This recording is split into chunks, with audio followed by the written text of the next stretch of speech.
Mi hijo me abofeteó durante una cena de cumpleaños, delante de la familia y de su jefe. Todos se rieron, así que decidí revelar la verdad que había guardado durante 30 años. Y entonces empezó a suplicar. Me alegra que estés aquí. Quédate hasta el final y dime desde qué ciudad ves mi historia. Quiero saber hasta dónde ha llegado. La tensión ya se venía cocinando desde antes de sentarnos a la mesa. Una tensión callada, arrastrada, de esas que se te clavan en la espalda antes de que alguien diga algo. Cada sonrisa estaba forzada. Cada chiste tenía veneno escondido. Y yo lo sentía. Algo iba a estallar. Solo era cuestión de quién se rompía primero. No fue el golpe lo que me dejó helada. Fue que mi hijo, Isaías, no dudó. No vaciló. Se quedó parado ahí, con la servilleta en una mano. La otra seguía levantada, como si hubiera espantado una mosca. ¿Y los demás? Se rieron. No todos al mismo tiempo. Primero unas risitas incómodas. Jimena soltó una risita tonta detrás de su copa de champaña, con los ojos bien abiertos como si no creyera lo que acababa de pasar. El jefe de Isaías soltó un silbidito, como si lo hubiera impresionado.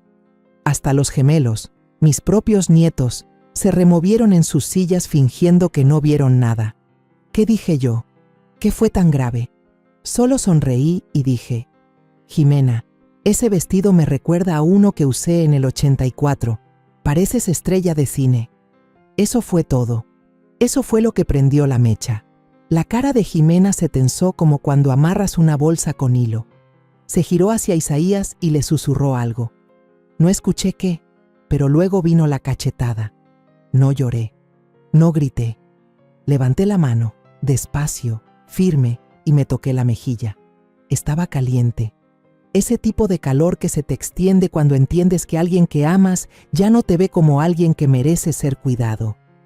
Miré a Isaías, no al hijo que crié, sino al hombre que ahora ocupaba su lugar, y por primera vez en años lo vi tal cual.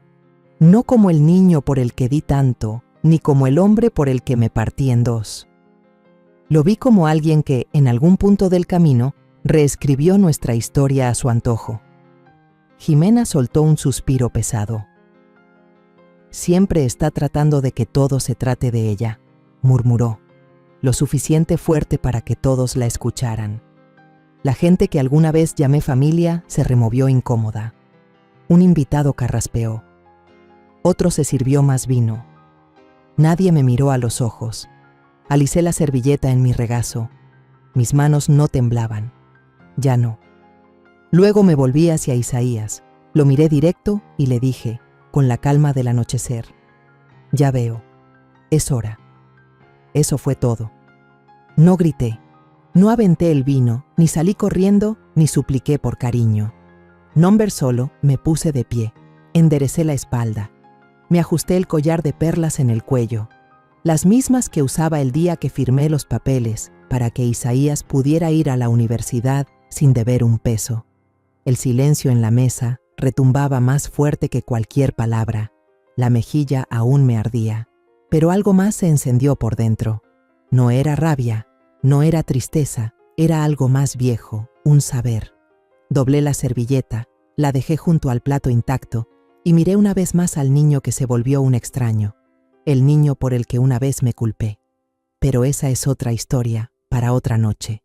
Esta noche simplemente me fui. No había pensado en esa noche en décadas, pero cuando estaba parada afuera del restaurante, con el frío atravesándome la blusa, me volvió de golpe, nítido como la luna sobre el estacionamiento. Yo tenía 16, Isaías solo tenía 16. Recuerdo el teléfono sonando esa noche. El fijo, claro, de esos que hacían vibrar toda la pared. Era casi medianoche y el corazón ya se me había subido a la garganta antes de contestar. Señora Ramírez, dijo el oficial, va a querer venir a la delegación. Y así mi mundo se volteó. Isaías había sido arrestado. Posesión con intención de distribución, cocaína, no unos churros o cosas de mocosos. Nombre cocaína, en bolsitas, etiquetada, en la guantera, en el bolsillo de su chamarra, incluso detrás de la visera. Dijeron que era suficiente para ser delito grave. Manejé hasta allá en pantuflas y gabardina, sin brasier, sin maquillaje, nada más el instinto empujándome. Ese tipo de pánico, el que te quema la sangre y la cambia por urgencia. Cuando llegué, Isaías estaba acurrucado en la celda, queriendo parecer duro pero deshaciéndose por dentro. El detective no se anduvo con rodeos. Esto va a ir a juicio. Le esperan varios años en la cárcel. Estamos hablando de prisión, señora, no de un centro de menores. Y yo hice algo que nunca le confesé a nadie. Miré a ese oficial directo a los ojos y le dije, «Es mía». Él parpadeó. «¿Perdón?», lo repetí, con firmeza. «La droga es mía. Él iba manejando mi carro. Esa chamarra también es mía. Se me olvidó que estaba ahí». El cuarto se quedó tan en silencio que se escuchaba el zumbido de la máquina de refrescos al final del pasillo. El oficial levantó la ceja. «¿Está segura de eso, señora?». Asentí con la cabeza. «Revise mis antecedentes. Va a ver que nunca me han puesto ni una infracción». Lo hizo, y dejaron que Isaías se fuera. ¿Yo? Me llevé una multa, un regaño fuerte y un antecedente que sellaron antes de que saliera a la luz, gracias a un favor de don Ricardo, un viejito de la iglesia que todavía le debía a mi difunto esposo haberle salvado la casa allá por el 82.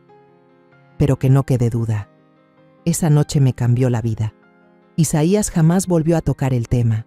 Nunca preguntó cuánto me costó, y yo nunca se lo conté a nadie, ni a mi hermana, ni a mi pastor, ni siquiera a Verónica, aunque ella sí lo habría guardado todo bajo llave. Yo pensé que guardar silencio era proteger. Pensé que sacrificarme era amar. Lo curioso del sacrificio, no siempre se siente como sangrar. A veces se siente como tragar vidrio con la sonrisa puesta, y te va cortando, lento, por años.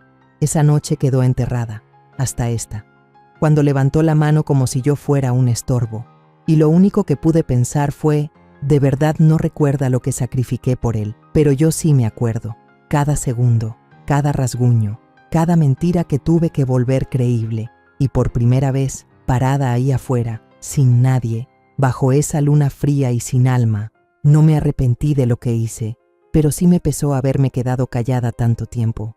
Perdí mi trabajo el lunes que siguió. Estuve casi 15 años en la oficina del registro del municipio, un trabajo sencillo, pero seguro. Ponía comida en la mesa y mantenía las luces prendidas, a través de todos esos años duros. Mi jefe, el señor Cuevas, ni siquiera me volteó a ver cuando me entregó el sobre. «Simplemente no queremos distracciones», dijo bajito. Ese día me puse perlas, queriendo parecer intocable, respetable. Pero las perlas no tapan la vergüenza. No cuando los chismes corren más rápido que los hechos. No importó que no me condenaran, que no saliera nada en los periódicos. En los pueblos chicos, la gente sabe. Así como saben cuando un matrimonio se está muriendo antes de que los votos se enfríen. Para el viernes, la señora de la Garza, del comité de la iglesia, me sugirió que me tomara un descanso de organizar la kermés de Pascua. Su sonrisa no le llegó a los ojos. «Has pasado por mucho, Alma. Necesitas tiempo para pensar».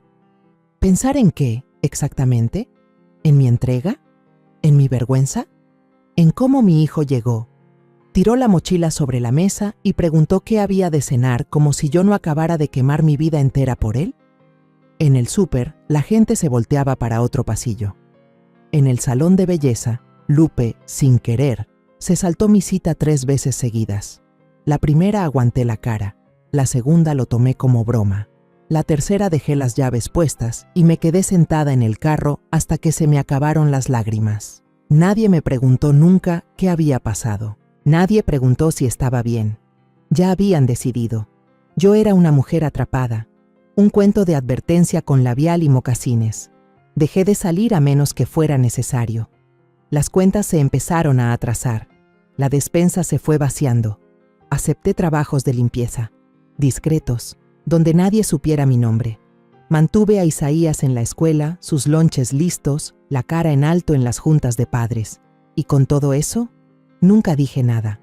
Ni cuando Isaías llegaba tarde, oliendo a cerveza corriente y excusas, ni cuando Jimena se presentó a los 19 con sueños de aparador y una voz que ya sabía negociar.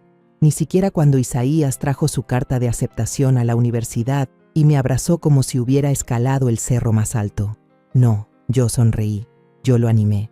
Firmé los cheques y vendí el broche antiguo de mi mamá para completar el depósito. Y cuando me preguntaron de dónde salió el dinero, dije, lo resolví. Porque eso hacemos las mamás, ¿verdad? Lo resolvemos. Aunque eso signifique borrarnos poquito a poquito sin que nadie se dé cuenta. Una vez escuché a alguien decir que el amor es paciente y bueno. Pero a veces el amor es una mujer trapeando pisos antes de que salga el sol, contando monedas a escondidas y tragándose todo el orgullo para que otro no tenga que tragarse el suyo. Verónica estaba a 2 sillas de mí en esa pinche cena de cumpleaños, agarrando su bolso con más fuerza que de costumbre. Había estado callada casi toda la noche, tomando agua mineral mientras Jimena presumía su nuevo colectivo de bienestar, como si fuera una empresa grandota de esas que salen en la tele. Cuando Isaías me dio la cachetada, Verónica no gritó ni se acercó. Solo me vio, con los ojos bien abiertos, los labios apretados como si no pudieran soltar ni aire.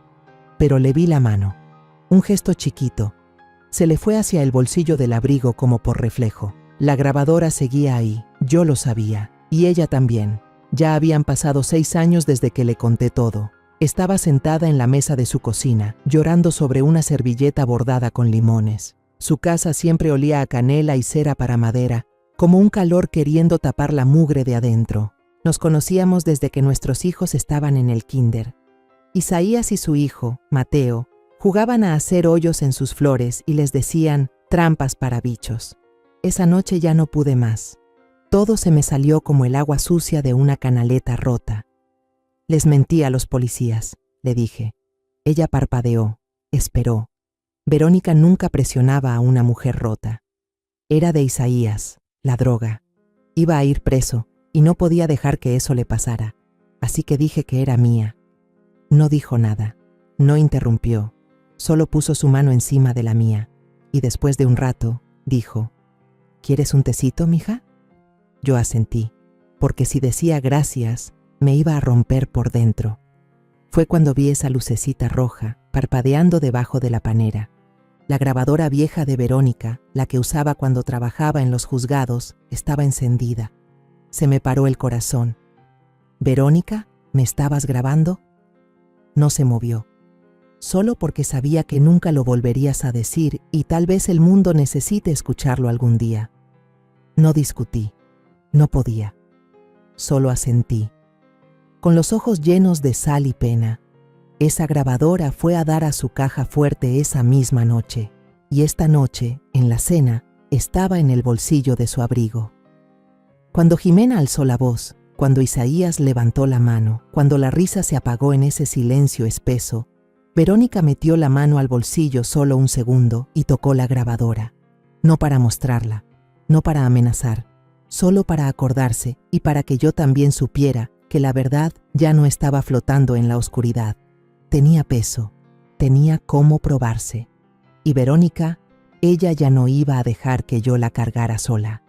Jimena se está expandiendo al cuidado de la piel ahora, dijo Isaías desde la cabecera de la mesa, moviendo su copa como si hubiera conquistado Wall Street. Tiene una cosa de retinol con rosas. Las chicas de su oficina la aman, dijo, sonriéndole como si ella fuera la luna de su cielo prestado. Ay, es solo un negocito extra, dijo Jimena, quitándose una pelucita del hombro. Empezamos con $10,000, lo justo para el inventario. $10,000. Moví el agua con la pajilla, el pedacito de limón flotando callado como si supiera que no debía hacer ruido. Ese dinero salió del juego de té de mi abuela. Plata pura, con bordes tallados, del tipo que la gente antes sacaba solo para los domingos. Lo tuve guardado años, envuelto en lino, esperando dárselo a alguien que lo mereciera. Pero se lo vendí a un señor que se llama Luis, en una tienda de antigüedades de por allá, 2 pueblos más allá. Me dio $9,200 y una mirada que decía que sabía que yo no solo estaba vendiendo plata. La diferencia la completé con el dinero del mandado. Le dije a Jimena que había encontrado unos bonos viejos. Ni preguntó qué tipo. Y ahora estaba aquí, hablándolo como si hubiera caído del cielo. En la mesa, Isaías se arrancó con una historia sobre su maestría. «Nunca voy a olvidar ese último semestre», dijo, viviendo a puro Maruchan, estudiando hasta las 3 de la mañana. «Pero valió la pena, ¿a poco no?». Todos asentían con sonrisas bien puestas, como si las hubieran pintado en la cara. Nadie sabía que yo trabajé de noche en la tintorería por 2 años para completar lo que faltaba de su colegiatura. Llegaba oliendo a almidón y químicos, los pulmones raspados por el vapor. Una vez que mencioné que las máquinas hacían un ruido horrible y pesaban un mundo, Isaías apenas y lo tomó en cuenta. «Hubieras buscado algo más tranquilo, mamá».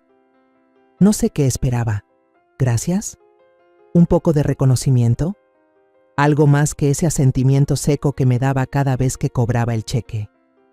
Yo solía repetirme, no es por las gracias, es por amor. Pero el amor que solo va para un lado es como una creciente. Te revuelca.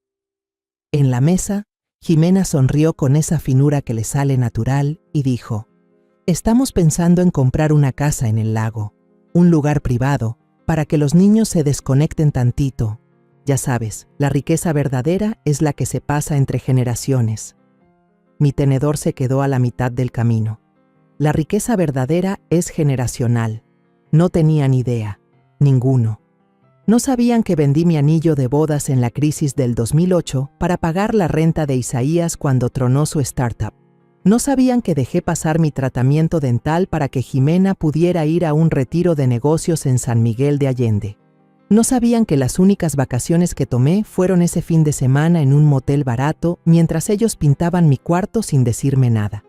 Cuando regresé, todas mis fotos viejas ya no estaban en las paredes. «Pensamos que ya era momento de algo más moderno», había dicho Jimena. Yo nomás asentí, como siempre. Volteé a ver la mesa, las risas, los platos llenos, las copas de cristal que antes eran mías, y me sentí como un fantasma en mi propio velorio. No dije nada, pero adentro algo viejo se movió, algo que había enterrado entre guisados y pagos de colegiatura, entre silencios y el yo lo cubro. No era coraje, era memoria. Ellos creen que fui generosa, pero la verdad es que yo daba porque ellos nunca dejaron de tomar, y yo los dejé, hasta ahora. No creo que quisieran borrarme. No al principio.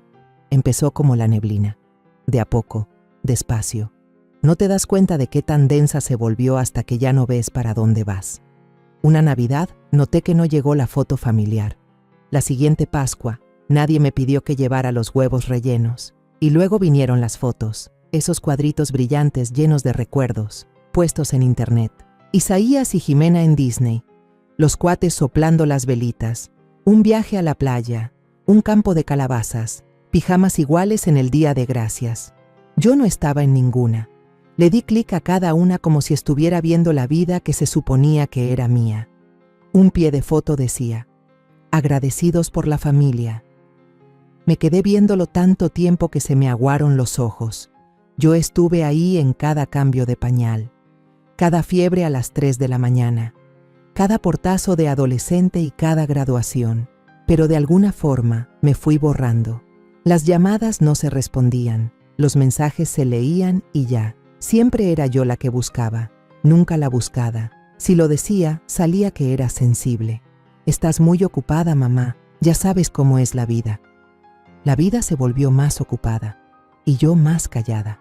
La única que se dio cuenta fue Verónica. Llegaba todos los domingos sin falta, con flores de su jardín, o un té nuevo que había leído en esas revistas que tiene en su buró. Solo nosotras como antes, decía, acomodándose en el sillón, cuando el mundo no hacía tanto ruido. No siempre hablábamos, a veces solo se sentaba a mi lado mientras yo tejía, sus manos ocupadas con su propia costura. Ese silencio se sentía como compañía, no como castigo. Un día le dije que no había visto a los cuates en 3 meses. Verónica alzó los ojos de su estambre. ¿Quieres que te diga lo que estoy pensando? No, dije bajito, pero quiero que te quedes conmigo mientras lo siento. Me puso su mano encima. Cálida, firme, presente. Esa es la palabra. Eso era lo que había estado esperando. Presencia. porque incluso antes de la cachetada el verdadero dolor ya se venía acomodando. Que te quiten tu lugar en tu propia vida. Una vez encontré un papel garabateado pegado en el refrigerador. Uno de los niños lo había dejado después de una pijamada. Gracias, nana Vero. No me molesté. Verónica era una nana para ellos. Dios sabe que últimamente ella había hecho más de lo que yo pude, pero igual me caló. Ya no había espacio para mí. No de verdad. Me llamaban dramática. Esa era su palabra favorita. Si lloraba, dramática. Si pedía que me tomaran en cuenta, dramática. Si mencionaba todo lo que había dejado atrás, demasiado dramática. La verdad era que me fueron haciendo a un lado como una foto vieja en un portarretratos bonito. Ahí, visible, pero nunca tocada. Y si Verónica no hubiera seguido apareciendo, creo que hasta yo me lo habría creído. Que era demasiada, demasiado necesitada, demasiado estorbosa. Pero Verónica lo sabía. Ella sí veía lo que los otros ni se molestaban en mirar. Ella me veía. Pasó antes de la cachetada, antes de que el vino llegara a la mitad. Isaías agitaba su copa como si hubiera nacido entre lujos, como si no hubiera crecido con sopa de coditos y vales de despensa los viernes. Jimena se inclinó, recién pintada de la boca, la voz como miel sobre piedras. «Y bien», dijo, volteando hacia mí con esa sonrisa, ancha, pero tan fría como un refrigerador. «Cuéntales esa historia de la cárcel otra vez. Te encantan tus cuentitos dramáticos». Me detuve, el tenedor en el aire. La mesa soltó una risa cortés, incómoda. «No creo que...» «Zrenia», empecé. «Ay, ya», me interrumpió Jimena ladeando la cabeza. «Dijiste que fue una confusión hace años. Seguro ya te puedes reír». Isaías ni parpadeó, solo sonrió con esa cara de sabelotodo. Luego, que Dios me perdone, dijo, a lo mejor hasta le gustó estar ahí. Comida gratis, atención, orden. Otra risa vino desde el otro extremo de la mesa. Un «ay, qué fuerte» bajito de una de las amigas de Jimena. Sonreí. Sí, lo hice. Esa sonrisa que las mujeres aprenden con el tiempo. La que se estira no por alegría, sino para aguantar. Quizás sí, dije despacio, pero debajo de la mesa, la mano me temblaba. La apreté contra mi pierna para pararla. Me puse a contar las puntadas del dobladillo del vestido. 12 de lado, 3 para abajo. Lo hice yo misma, pensando que lo usaría en la cena de graduación de Isaías. No para esto, no para esta vergüenza. Sentía los ojos de Verónica sobre mí. No dijo nada, no me defendió, pero sus ojos ardían. Un fuego callado pero firme. Seguí masticando sin probar nada. Mi plato podría haber tenido piedras y daba igual, porque ahí estaba, la prueba. No solo olvidaron el sacrificio, lo cambiaron, lo volvieron un chiste, una anécdota incómoda para sacar mientras sirven el vino. No tienen ni idea de lo que perdí, de todo lo que me costó mantenerles las manos limpias mientras las mías se llenaban de mugre. Quise pararme, gritar. Mentí por ti, sangré por ti. Pero no lo hice, porque soy madre, y las madres aprenden a morirse en pedazos. En vez de eso, agarré el vaso de agua, los labios en la misma sonrisa. Apreté el tallo con más fuerza de la que debía. El vaso se movió, solo tantito. Nadie lo notó, solo yo. Ese fue el momento, no la cachetada. Esto, ese temblor en mis dedos, esa fractura corriendo por mi espalda, la grieta por donde empezó a colarse la luz, y pensé, si supieran lo que hice para cuidarlos, estarían de rodillas pidiéndome perdón, pero en vez de eso, se ríen. Me fui al baño a respirar.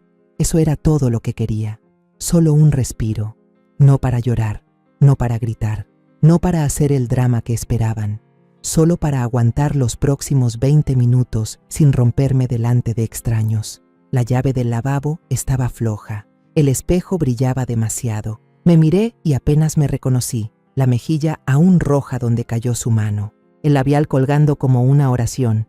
Me estaba acomodando el collar cuando los escuché, la rejilla en la pared, pintura cuarteada por el borde y las voces al otro lado. Jimena, fastidiosa y suave. «Ya se le va el tren», ¿Viste cómo le temblaba la mano? La voz de Isaías. Tranquila como si nada.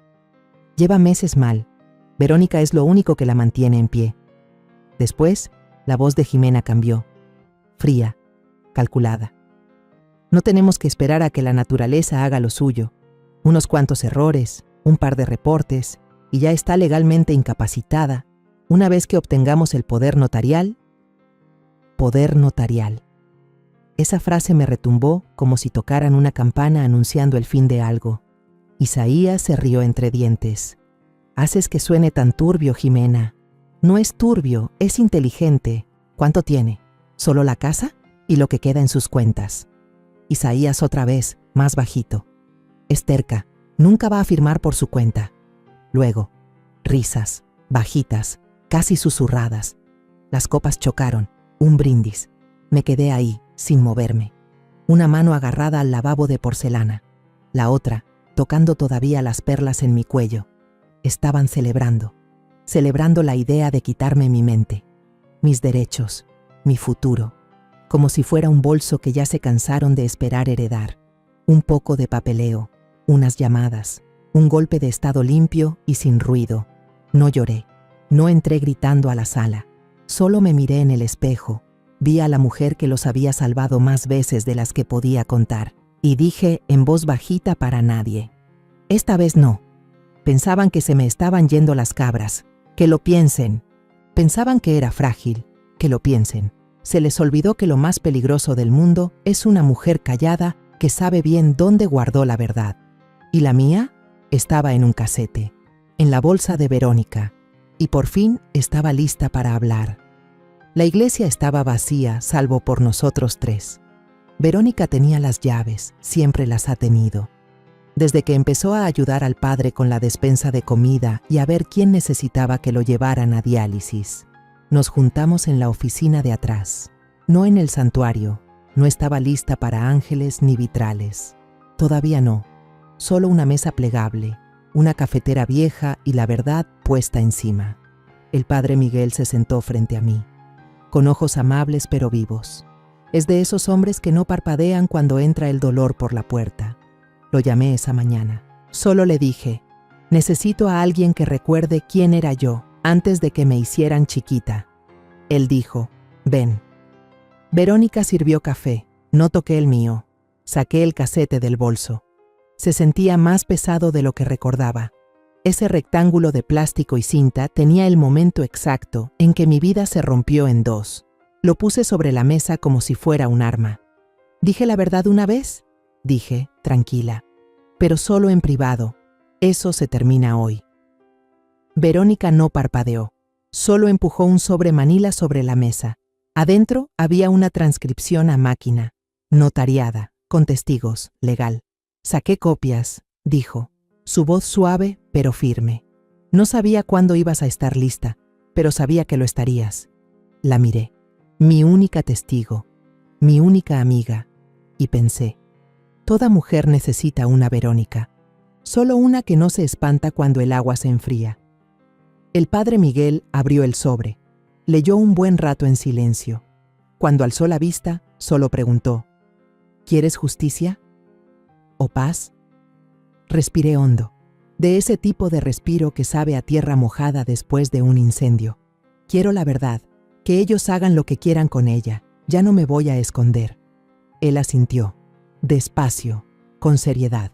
Luego dobló la transcripción, la metió en el saco y dijo: entonces hablaremos fuerte.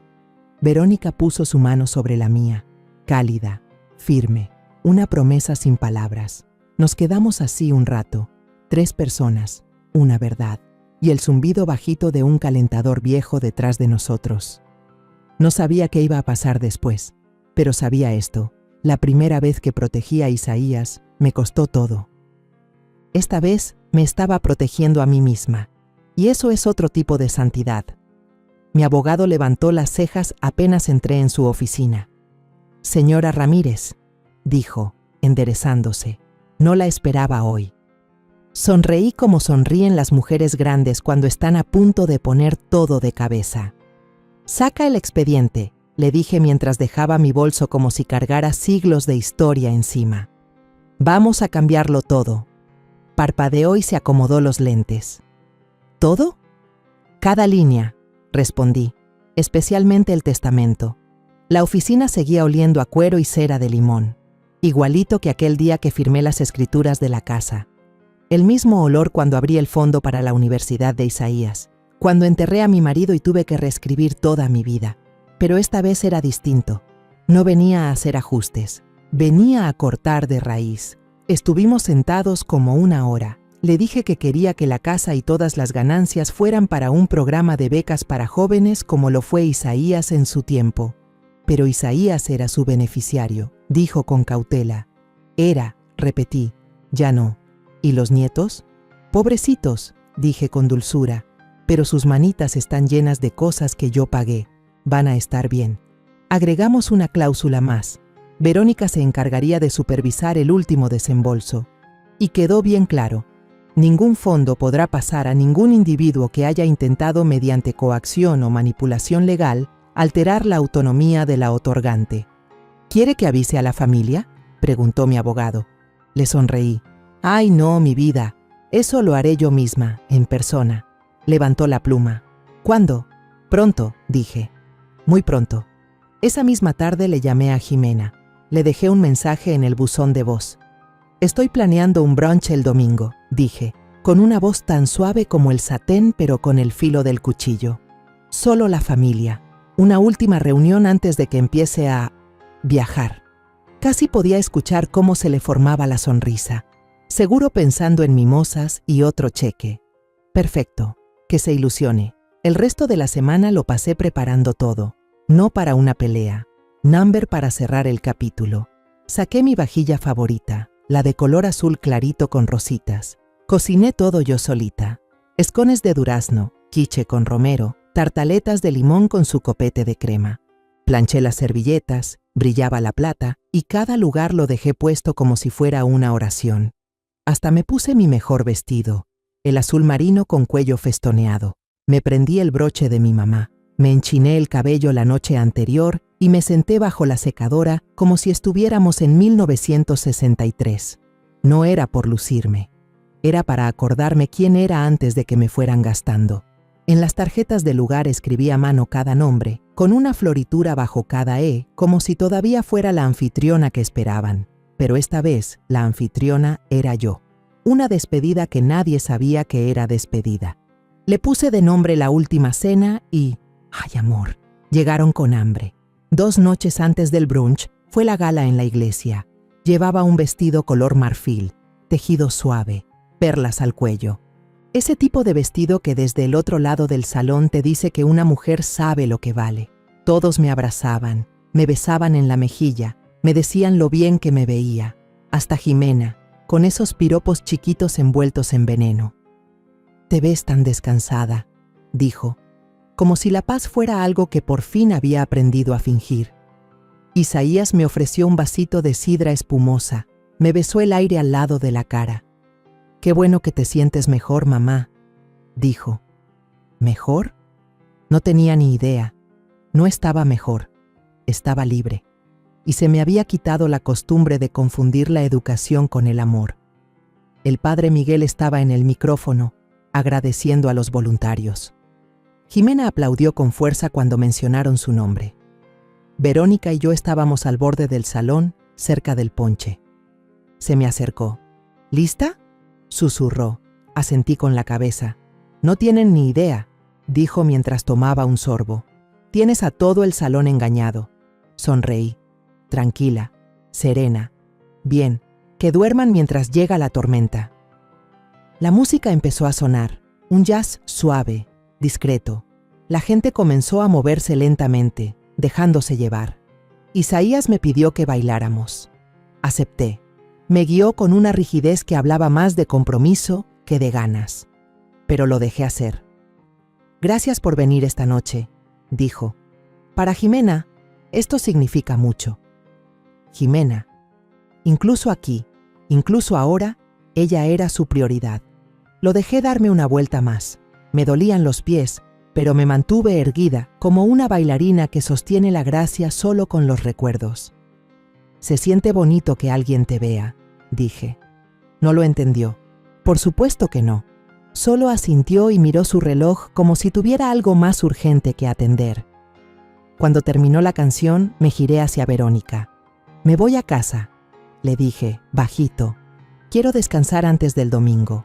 Me tomó la mano y la apretó. Ni se te ocurra cargar con la culpa, dijo.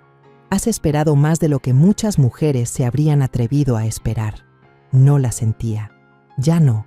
La culpa es para quien aún cree que puede cambiar algo. Yo ya no esperaba nada. Solo estaba cerrando un ciclo. Y así la mesa ya estaba puesta. La tormenta ya tenía nombre. Y su nombre era Alma. El domingo amaneció claro, tibio.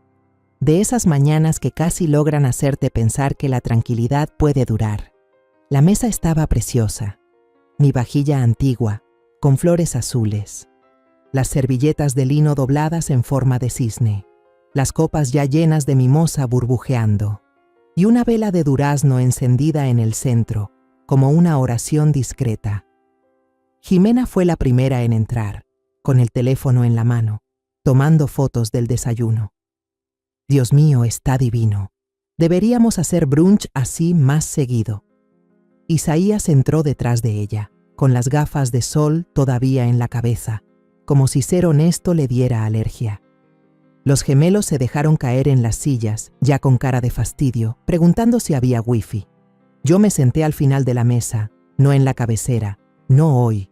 Verónica tomó asiento junto a mí, no como invitada, sino como un peso firme que me sostenía. La comida fue impecable, ligera, dulce. La charla era tranquila, cortés. El sonido de los cubiertos sobre la porcelana llenaba el aire. Y cuando los platos desaparecieron, me levanté. Tengo algo para cada uno de ustedes, dije, con la voz tranquila, como si fuera misa. Un pequeño detalle para recordar este día. Fui entregando los sobres, uno a uno. Papel color crema, grueso como la esperanza. Los nombres escritos a mano. Isaías tomó el suyo con esa media sonrisa arrogante. Jimena con un suspiro bajito, creyendo seguramente que eran cheques. Incluso los gemelos parecieron interesados. Los abrieron. El cuarto quedó en silencio. Dentro de cada sobre, una foto de Isaías, con 16 años, esposado en una comandancia. Una copia del reporte oficial. Posesión de drogas. Intención de distribución. Y una transcripción notariada de mi confesión grabada. La letra de Verónica era clara en los márgenes, cada palabra legal, cada palabra imposible de desmentir. Volví a sentarme, crucé las manos, no dije nada. Dejé que el silencio hablara por mí. Isaías perdió el color del rostro, su boca se movía pero no lograba formar sonido. Jimena pasaba la mirada de la foto al documento, los labios temblándole, como si no supiera si gritar o pensar. ¿Y los gemelos? Callados por primera vez, sus teléfonos olvidados. Solo dos niños viendo algo que nadie quiso enseñarles y entendiendo que era real. «Mamá», logró decir Isaías al fin, sosteniendo el papel como si le quemara. «¿Qué es esto?» No le contesté. No estaba ahí para dar explicaciones. Estaba ahí para mostrar la verdad. Y al frente mío, Verónica levantó un poco el mentón. Apenas. Observándolos como un halcón con perlas. Que lo leyeran, que lo sintieran, que se tragaran la verdad, amarga, caliente, ineludible, porque ya no iba a envolver su vergüenza en suavizantes. Isaías se levantó tan rápido que tumbó su silla. Apretó el papel como si quisiera destruirlo solo arrugándolo. «Esto es falso», dijo, con una voz demasiado fuerte para el tamaño del cuarto. «Es una mentira, una manipulación enferma». Se volvió hacia Jimena, sacudiendo la foto. «Está tratando de ponerlos en mi contra. Mira esto. Es viejo, no significa nada». Pero Jimena ya no veía la imagen, me veía a mí. Y por primera vez desde que entró a esta familia, tenía miedo. «Diles, mamá», soltó Isaías, la voz rota. «Diles que no es cierto». Aún así, no dije nada.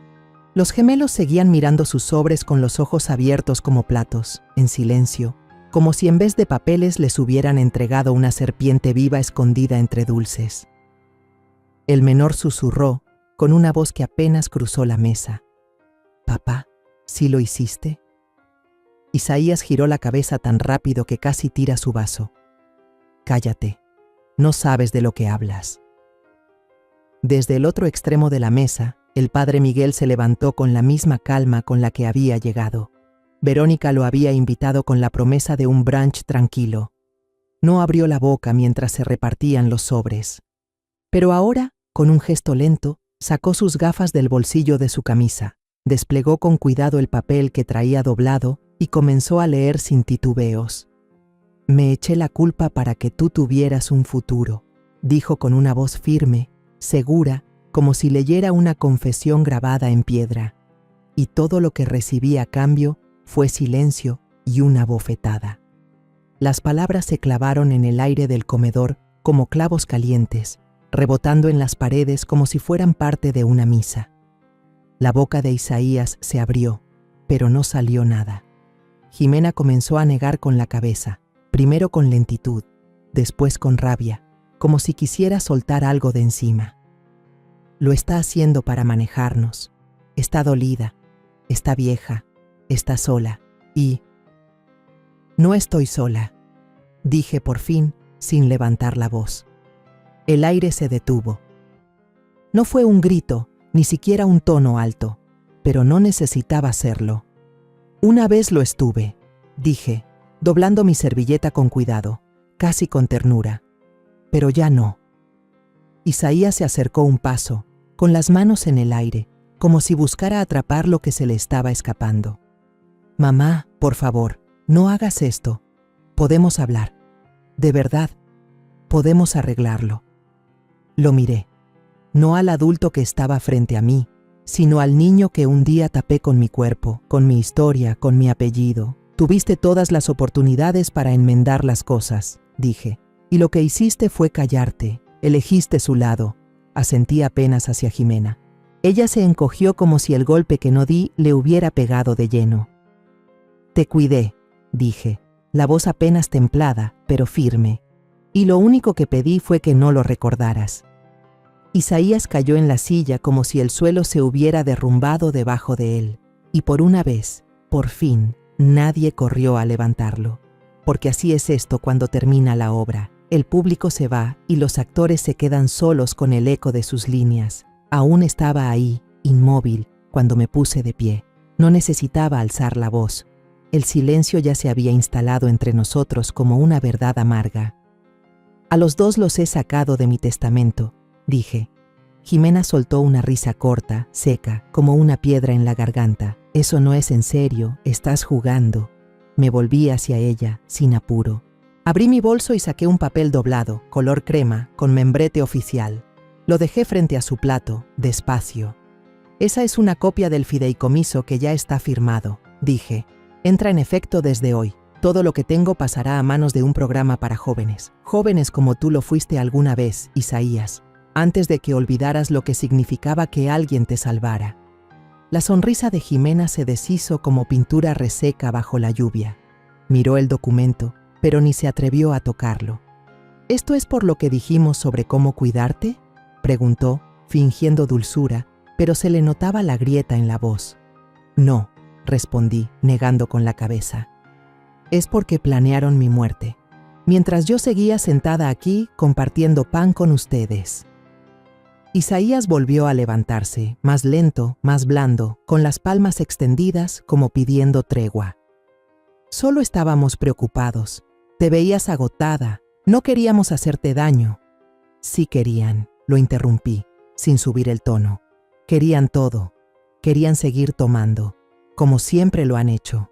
Lo miré directo y mis ojos se llenaron, no de lágrimas, de recuerdos.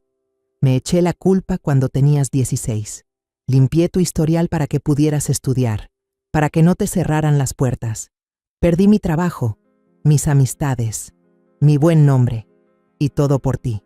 Nunca pedí nada a cambio, solo que me respetaras. Isaías no dijo nada. Solo tragó saliva con fuerza, sin poder esconderlo.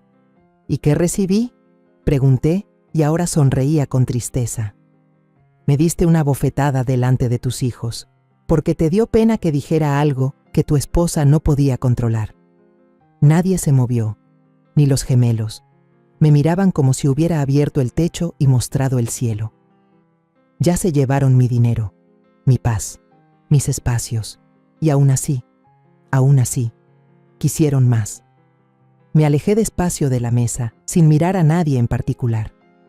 Observé la habitación por última vez, como se mira un lugar donde una vez hubo calor. Ya no les debo mi silencio. Eso fue lo último que dije. Y también fue lo único que hacía falta decir. Porque por fin, después de tantos años, no estaba hablando para convencerlos. Estaba hablando para cerrar el capítulo, para que terminara de una vez por todas. Cuando salí del restaurante, sentí cómo el sol caía sobre mis canas, como si me estuviera colocando una corona de fuego suave, cálido, casi irónico. Y fue ahí cuando los vi, las cámaras, los reporteros, 3 camionetas estacionadas del otro lado de la calle, todas con las puertas abiertas y los motores encendidos, micrófonos listos, ojos atentos, ansiosos por una declaración. Al principio, parpadeé. Pensé que tal vez se trataba de una quinceañera, una boda, un partido importante del equipo local. Luego la vi a ella, a Verónica, parada junto a la banqueta, con el abrigo moviéndose con el aire y los brazos cruzados, esa pose que pone cuando ya sabe lo que viene y no se disculpa por ello. No estaba altanera, estaba en paz. Una mujer con micrófono dio un paso al frente. «Señora Ramírez», preguntó con voz agitada, «¿es cierto que encubrió el arresto de su hijo en 1996? No me moví. No volteé hacia las puertas del restaurante ni hacia lo que dejaba detrás. Solo sonreí, con calma, con una suavidad completa, como quien ya no aprieta la mandíbula al dormir. Dejen que la verdad libere a alguien, dije. Hice una pausa, tomé aire. Fue ese tipo de silencio que una se gana. Yo ya lo estoy. Ella parpadeó, sorprendida por la calma con la que respondí. Entonces Verónica caminó hacia mí, sus tacones golpeando la banqueta con esa seguridad que aprendimos de nuestra madre. Abrió la puerta del taxi que me esperaba. Era uno de esos taxis amarillos de toda la vida, no una camioneta negra con chofer y agua embotellada. Algo sencillo, seguro, como yo. Subí sin decir nada más. El conductor preguntó a dónde íbamos. Le entregué un sobre. Dentro estaba mi itinerario. 2 semanas por la costa del Mediterráneo. Nombre del barco, Libertad. Desde la banqueta, Verónica levantó la mano para despedirse. Tenía los ojos húmedos, pero no por tristeza. Era otra cosa. Alegría, tal vez. Orgullo. Yo no lloré. Ya lo había hecho. A puerta cerrada, en coches mal estacionados, en las bancas frías de la iglesia. En silencio. Pero no hoy. Hoy iba hacia un lugar donde la sal en el aire viene del mar, no de las heridas viejas. Mientras el taxi se alejaba, alcancé a ver las puertas del restaurante abrirse. Isaías apareció en el marco, desorientado, buscando entre la gente. Se veía chico, y por primera vez no extendí la mano hacia él.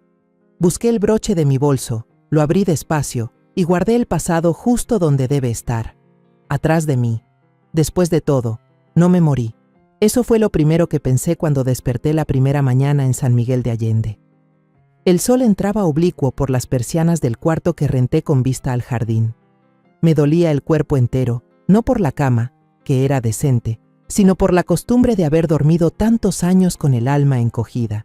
Me tomé el café en la terraza, sola, y no me hizo falta nadie. La calle era tranquila. 2 señoras barrían hojas afuera de una papelería. Un señor mayor sacaba a su perro, un schnauzer con suéter.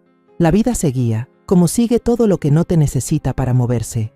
Y por primera vez en años, sentí que no era trágico. Era alivio. Compré un cuaderno de tapas duras en la tiendita de la esquina. Empecé a escribir. No cartas, no confesiones, solo cosas sueltas que necesitaba sacar para no llenarme de moho por dentro. No pensaba volver a ese mundo donde todo se calla, donde las verdades se maquillan con mimosas y manteles caros. A veces me preguntaban si tenía familia. Tuve, decía yo, pero ya crecieron. La gente no insistía. En los pueblos así, Uno sabe leer las heridas por el modo en que alguien evita ciertos temas. Conocí a una señora llamada Malena, morena, bajita, con la voz firme. Llevaba 20 años cuidando el huerto comunitario y siempre traía tierra en las uñas, como si lo limpio de su vida estuviera enterrado en otra parte. Me invitó a ayudarle con los jitomates. Le dije que no sabía nada de jardinería. Me contestó, tampoco yo sabía de vivir sin marido, pero se aprende. Pasamos tardes enteras arrancando raíces secas y sembrando nuevo. Hay algo en poner las manos en la tierra que suelta las penas viejas, como si el cuerpo supiera qué tirar mientras remueve la tierra. Ahí, entre surcos y abejas, me di cuenta de que no necesitaba reconstruirme igual. No tenía que volver a ser la mujer que una vez fui. Esa ya cumplió su turno. Lo que necesitaba era hacerme otra, sin miedo, sin permisos. Compré una casa, pequeña, blanca con portón azul y macetas colgando. Tenía humedad en una esquina y el piso crujía, pero era mía. Mía sin pedirlo, sin hipotecarlo por otro. La firmé con mi nombre completo, Alma Ramírez Márquez. Lo vi ahí, tan claro, sin madre de al lado, y lloré, pero poquito. Una lágrima limpia, en un número de tristeza, de reconocimiento. No volví a hablar con Isaías, lo intentó, me buscó.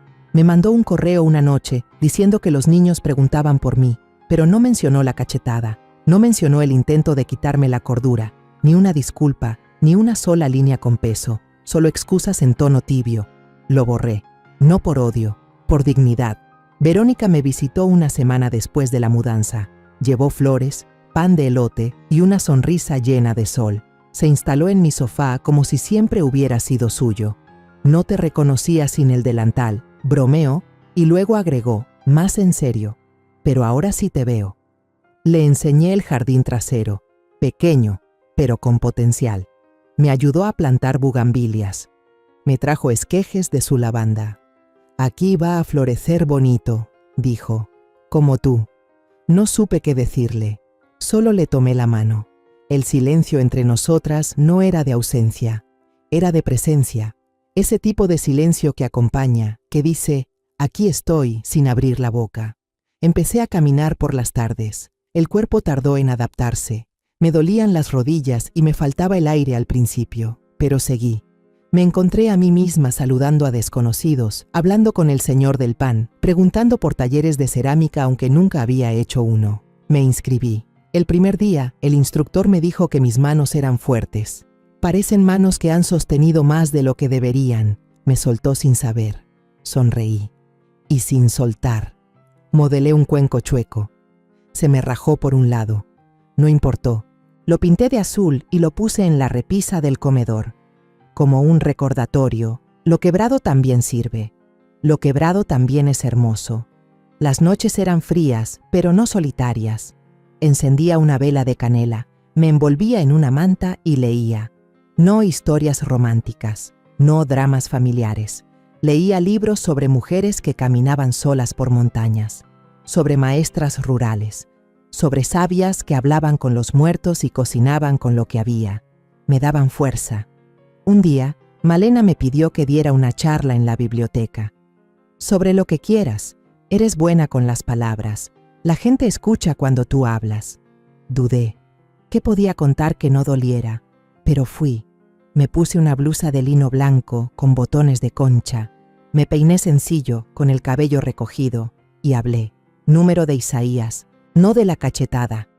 Hablé de las mujeres que aguantan demasiado, de las que se callan tanto que un día explotan en silencio, de cómo la culpa se hereda como los muebles viejos, ocupando espacio, aunque ya no sirvan. Al final, una joven se acercó. Lloraba bajito. Me dijo que su madre había muerto creyendo que era mala por no haber querido criar a su marido como a otro hijo. Me abrazó. No dijimos más. Desde entonces, doy talleres una vez al mes. No terapia, no autoayuda, solo voz.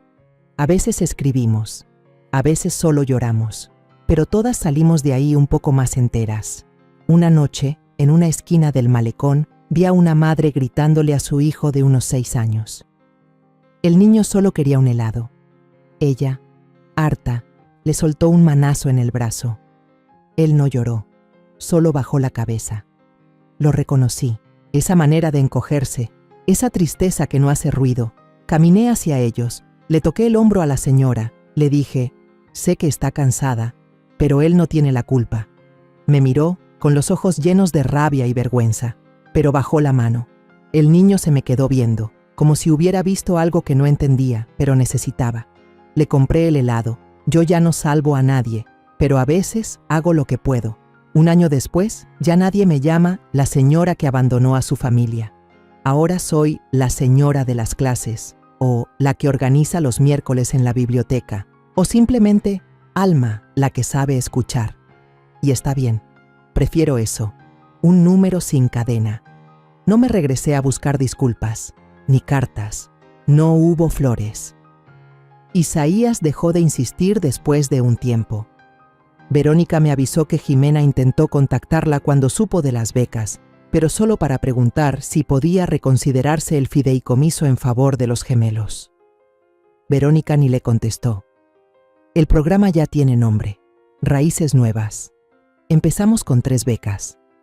Una para un joven indígena que quiere estudiar enfermería, otra para una madre soltera que dejó la prepa por cuidar a su hermano, y la última para un muchacho que trabajaba limpiando parabrisas en el crucero y ahora quiere ser abogado. Les di todo, no solo el dinero, les di mi tiempo, mis contactos, mis ganas, y ellos no me deben nada, eso es lo bonito. Un día, uno de ellos me preguntó, ¿y usted por qué hace esto, señora Alma? Le contesté sin adornos, porque cuando uno tiene algo bueno, no se lo puede quedar, o se pudre. La casa se llenó de vida, niños corriendo en los talleres de verano, Malena y sus tés con cardamomo, Verónica ayudando con las cuentas, un perro viejo que adopté y que me sigue como sombra. Le puse nombre nuevo, Jueves, porque así llegó, sin anuncio, sin promesas, solo un jueves. Las noches dejaron de ser silencio. Ahora se oyen risas, guitarra a lo lejos, gente que se despide con «hasta mañana». A veces, en la madrugada, me despierto con la idea de que algo se me olvidó, como cuando una madre siente que no preparó el lonche. Pero número, ya no tengo que cargar, ya no me toca. La última carta que recibí de Isaías venía sin remitente. Solo decía, me contaron lo del programa. Me alegra que estés bien. Espero que algún día puedas decirme en persona que me perdonas. Si no, está bien. Solo quería que supieras que te pienso. La leí en voz alta, sentada en el patio. Luego la rompí en 3. No por odio, sino porque ya no tenía a dónde guardarla. No me toca perdonarlo. Le toca a él aprender lo que eso significa. Yo ya hice mi parte. El último domingo de ese año, nos reunimos en la plaza para la posada comunitaria. Había luces en los faroles, papel picado en los portales y chocolate caliente servido en jarritos de barro. Me senté en una banca al lado de Verónica. Jueves se acostó a nuestros pies, cansado pero feliz. «Sabes que tu nombre está en la placa del programa, ¿verdad?», me dijo. No lo pedí. Por eso está ahí. Nos quedamos viendo a los niños quebrar la piñata. Gritaban como si la vida fuera una fiesta que no se acaba. Yo solo pensé, así debió haber sido desde el principio. La música comenzó. Un trío tocaba boleros viejos. Una mujer me sacó a bailar. Rió cuando le dije que tenía 2 pies izquierdos. «Aquí no venimos a competir», dijo. Y ahí estábamos, 2 mujeres grandes bailando bajo las luces, como si el pasado fuera solo una anécdota mal contada. La iglesia tocó campanadas. El aire olía a buñuelos y canela. Y yo, en ese instante, entendí algo que antes me dolía. Ya no era madre de nadie que me negara. Era madre de mi nueva vida. Y bastaba. Unos días después, me llegó una caja por mensajería. Sin tarjeta. Solo una grabadora vieja. Era la de Verónica. La misma. La de siempre. La abrí.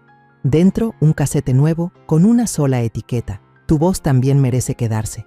No lloré. Solo apreté play. Mi voz salió bajita, dudosa al principio. Luego más clara. Era yo, contando todo. Desde la patrulla hasta la última cena. Y al final decía, si esta grabación se escucha algún día, que no sea para lastimar, que sea para que otra mujer, que se está callando demasiado, sepa que no está sola. Lo grabé la semana que me mudé, me lo debía. Ahora tengo una vida con puertas abiertas, donde nadie entra a gritar, donde las fotos nuevas no borran las viejas, donde no me tengo que explicar para que me quieran. La verdad ya no pesa, ahora flota, como una hoja en el viento, como algo que ya no necesita ser escondido. Y si un día alguno de ellos llega, los nietos tal vez, buscando respuestas, no voy a esconder nada. Solo les voy a contar, desde este porche donde florecen las bugambilias, que una vez una mujer se cansó de esperar.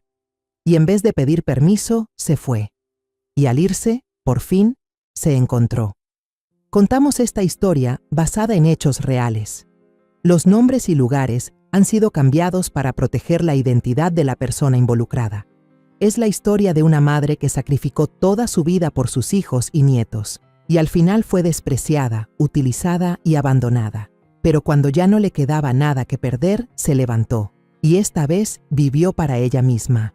No la contamos para juzgar, sino para que quien escuche se detenga a pensar, ¿cuántas madres están sufriendo en silencio dentro de su propio hogar?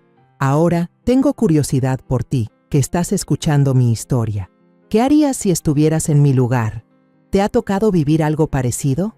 Déjamelo en los comentarios. Mientras tanto, te dejo en la pantalla final otras 2 historias que son favoritas del canal y que sin duda te van a sorprender. Gracias por quedarte hasta aquí.